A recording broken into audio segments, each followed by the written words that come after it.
adik-adik, perkenalkan nama saya Desri Yohana, mahasiswa Biologi 2018 dari kelompok 177. Pada kesempatan kali ini, saya akan memberikan materi biologi, yaitu yang pertama sistem ekskresi. Sistem ekskresi pada manusia. Ginjal. Ginjal terdiri dari dua lapisan, yaitu lapisan luar yang disebut korteks. Korteks mengandung jutaan alat penyaring yang disebut nefron. Setiap nefron terdapat badan Malpighi atau badan renalis. Badan Malpighi tersusun dari kapsul contorti atau tubulus renalis yang bermuara pada tonjolan di pelvis renalis atau ruang ginjal.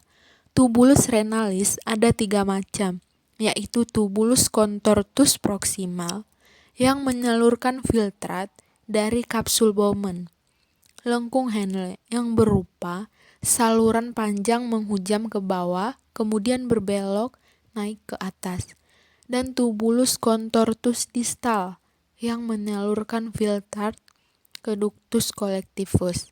Nah, secara singkat, perjalanan filtrat ini dapat dituliskan dengan kapsul Bowman, tubulus contortus, lalu distal lengkung Henle, setelah itu tubulus contortus proximal, dan yang terakhir tubulus ductus collectivus.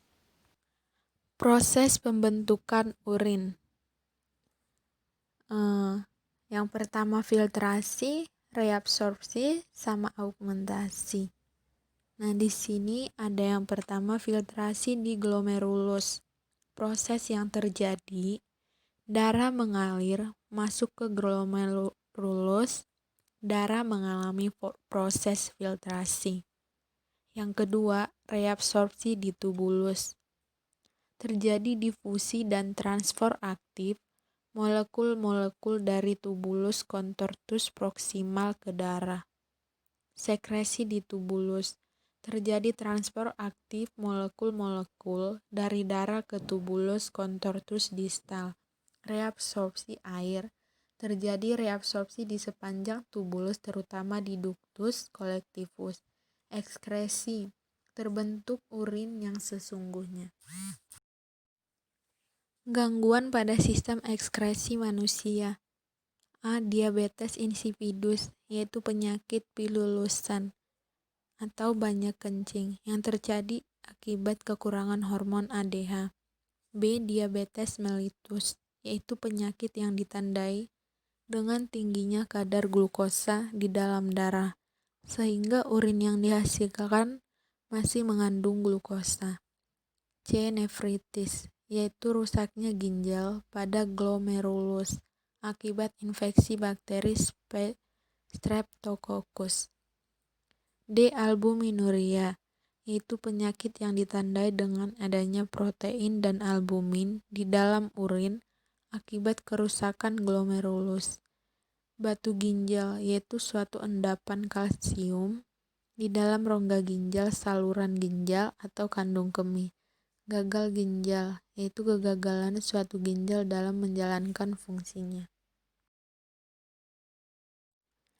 Menjaga dan memelihara kesehatan ginjal. Minum air secukupnya. Minum air dalam jumlah cukup atau 8 liter per hari merupakan salah satu cara agar ginjal tetap sehat. Minum air menjadikan seseorang sering ingin buang air seni. Nah, karena hal ini mengakibatkan kotoran dan racun dalam tubuh manusia dapat dibuang oleh ginjal melalui urin. Akan tetapi, terlalu banyak minum akan membahayakan ginjal. Hal ini karena jumlah penyerapan air oleh tubuh dan yang dikeluarkan dalam bentuk urin tidak seimbang. Yang kedua, tidak sembarangan mengonsumsi obat atau menggunakan bahan kimia. Hasil proses berbagai macam obat akan dialirkan ke ginjal untuk filtrasi.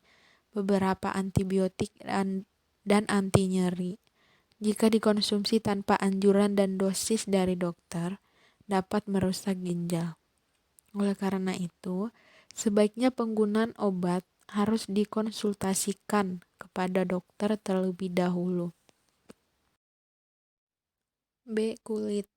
Kulit terdiri dari 3 lapisan, yaitu epidermis, dermis, dan lapisan hipodermis. Epidermis tersusun dari stratum germinativum, stratum granulosum, dan stratum corneum. Dapat kita perhatikan pada gambar di samping. Stratum germinativum merupakan lapisan basal yang sel-selnya aktif membelah untuk membentuk sel-sel kulit baru ke arah luar. Lapisan ini memproduksi pigmen melanin. Pigmen inilah yang membentuk warna kulit seseorang. Melanin mampu melindungi jaringan kulit agar terhindar dari bahaya sinar ultraviolet. Stratum granulosum berasal dari desakan sel-sel yang terbentuk di lapisan Malpighi. Pada lapisan ini terjadi akumulasi keratin. Keratin menyebabkan sel-sel pada lapisan ini kehilangan nukleus dan akhirnya mati. Gangguan dan kelainan pada kulit. Gangguan dan kelainan pada kulit seperti halnya ginjal. Kulit sebagai alat ekskresi juga dapat mengalami gangguan dan kelainan. Di antaranya sebagai berikut. Jerawat merupakan gangguan pada kulit yang disebabkan oleh aktivitas kelenjar lemak yang berlebihan. Adanya gangguan pada proses pengelupasan kulit, serta adanya bakteri di permukaan kulit. Eksim atau dermatitis merupakan gangguan pada kulit yang disebabkan oleh alergi, stres bawaan, ataupun kontak dengan penyebab iritasi. Panu dan kurap merupakan gangguan pada kulit yang disebabkan oleh jamur. Jamur ini biasanya tumbuh di daerah lipatan-lipatan kulit yang dipicu oleh kelembapan. Gejala yang tampak pada gangguan kulit ini antara lain gatal-gatal, bersisik, berwarna putih atau panu, dan kemerahan atau kurap. C. Paru-paru. Paru-paru selain berperan sebagai organ pernapasan, dapat juga berperan sebagai organ ekskresi. Hal ini karena gas karbon dioksida dan uap air, hasil proses metabolisme, diangkut darah dari jaringan tubuh menuju paru-paru dan selanjutnya dikeluarkan dari tubuh pada waktu ekspirasi. D. Hati. Hati pada bagian luar dilengkapi oleh selaput tipis yang disebut selaput hati atau kapsula hepatika. Dalam jaringan hati terdapat beberapa pembuluh darah, pembuluh arteri hepatikus dan vena portal hepatikus, mengalami percabangan yang disebut sinusoid.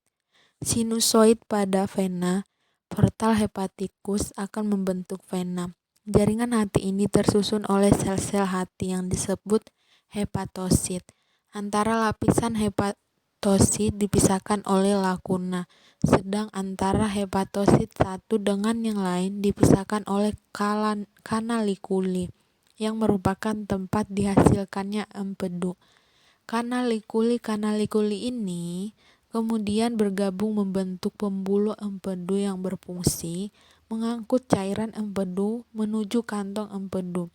Kantong empedu sebagai tempat penyimpanan sementara sebelum empedu dialirkan ke duodenum. Sistem ekskresi pada hewan. A. Platyhelminthes.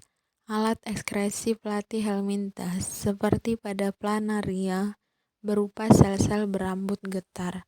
Karena rambut getar ini tampak seperti nyala api, maka sel-sel ini dinamakan flame cell atau sel api. Cairan tubuh disaring di dalam flame cell dan zat-zat sisa diserap kemudian dikeluarkan dari tubuh melalui lubang-lubang yang terdapat pada permukaan tubuh.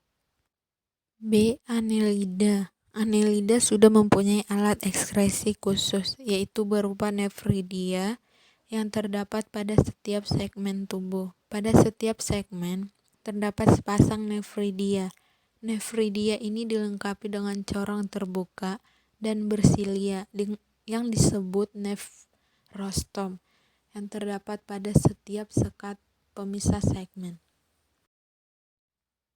C. Insekta. Pada insekta seperti kecoa dan belalang, alat ekskresinya berupa bulu halus berwarna kekuningan yang disebut pembuluh Malpighi. Pembuluh Malpighi berfungsi membuang urea, asam nitrat, dan garam-garam dari darah ke usus. Jumlah pembuluh Malpighi bervariasi. Pembuluh ini berhubungan dengan saluran usus pada perbatasan usus tengah dengan usus belakang. Zat-zat sisa metabolisme diserap dari cairan jaringan oleh pembuluh Malpighi dan membentuk kristal asam nitrat. D. Viscus. Alat-alat pengeluaran ikan berupa sepasang ginjal opisthonefros yang merupakan tipe ginjal paling primitif. Pada ginjal opisthonefros, tubulus bagian anterior telah lenyap. Beberapa tubulus bagian tengah berhubungan dengan testis, serta terdapat konsentrasi dan pelipat gandaan tubulus di bagian posterior. Mekanisme ekskresi ikan yang hidup di air tawar berbeda ikan yang hidup di air laut. Ikan yang hidup di air tawar mengekskresi amonia dan aktif menyerap ion anorganik melalui insang serta mengeluarkan urin dari jumlah besar. Sebaliknya, pada ikan yang hidup di laut mengekskresikan sampah nitrogen berupa trimetilamin oksida yang memberi bau khas ikan laut, menghasilkan ion-ion lewat insang serta mengeluarkan urin sedikit. Sekian materi tentang sistem ekskresi. Mohon maaf jika ada yang salah. Terima kasih.